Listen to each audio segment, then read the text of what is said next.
Britain, Industry and Perceptions of China, Matthew Boulton, Useful Knowledge and the Macartney Embassy to China 1792-94, Maxine Berg. Department of History, University of Warwick, Coventry CV47AL, UK, Abstract. Global history has debated the emergence of a divergence in economic growth between China and the West during the 18th century. The Macartney Embassy, 1792-94, the first British embassy to China, occurring as it did at the end of the 18th century, was an event which revealed changing perceptions of China and the Chinese by different British interest groups from government, trade, industry and enlightened opinion. Many histories of the embassy recount failures of diplomacy and cultural misconceptions, or divergent ideas of science.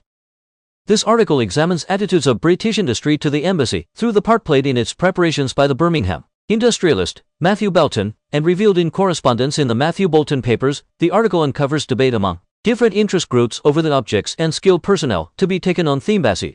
Were the objects purveyors of trade, or tribute, or of useful knowledge and industrial enlightenment? Introduction. The Macartney Embassy to China between 1792 and 1794 has an enduring legacy in the long history of encounters between Europe and China. The embassy is once more of historical interest as China rises to a key place in global markets of the 21st century. Brit-ISH trade missions to China, a regular occurrence since the mid-1990s, have stimulated renewed interest in this first embassy to China. The recent emergence of a new research area in global history has also focused on problems of divergence in economic growth between East and West, and especially between China and the West.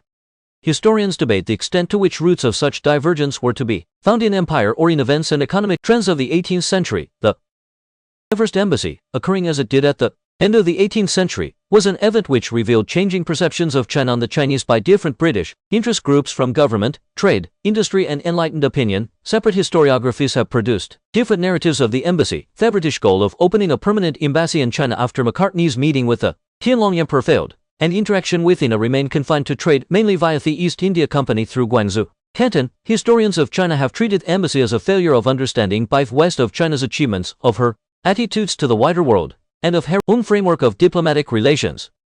Economic historians have made frequent references to the embassy as a turning point when China failed to recognize the recent technological progress of the West and turned her back on advances in science and technology. Some have also written on the embassy as an event in the divergence between Western and Chinese science, focusing especially on scientific and astronomical instruments. But there is little on practical technologies and capital goods, nor on perceptions at the time of achievements in consumer goods production. This article discusses the attitudes of British manufacturers and government policymakers towards their own new technologies and products as they confronted empire and China at the end of the 18th century. Sending an embassy to China entailed choosing suitable objects for gifts, tribute, display, and in the view of some, objects for future trade.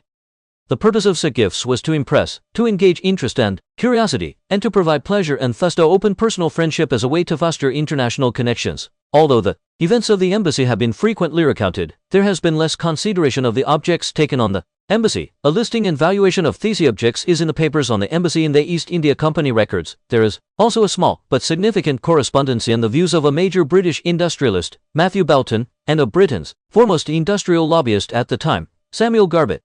These allow us access to the perceptions of industrialists and to the part they played in decisions on what objects and persons were taken on the embassy. This article will recount this correspondence, which can be found in the Matthew Boulton Papers, Birmingham Central Library, and it will analyze the listing and valuation of objects gathered by Boulton.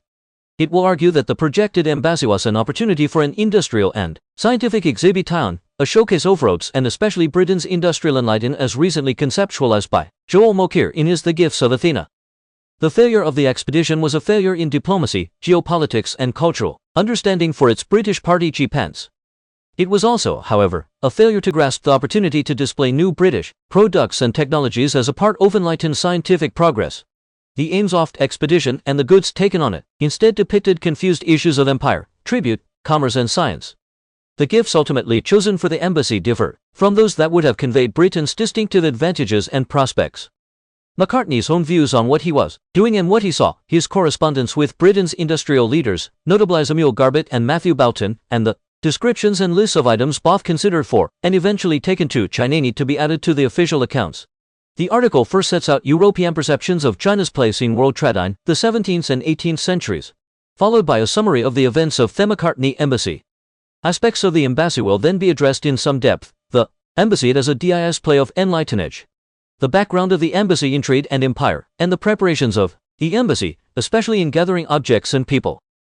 The article will then investigate Matthew Boughton's role in the preparations, his perceptions of China, and the list of objects he compiled for the embassy.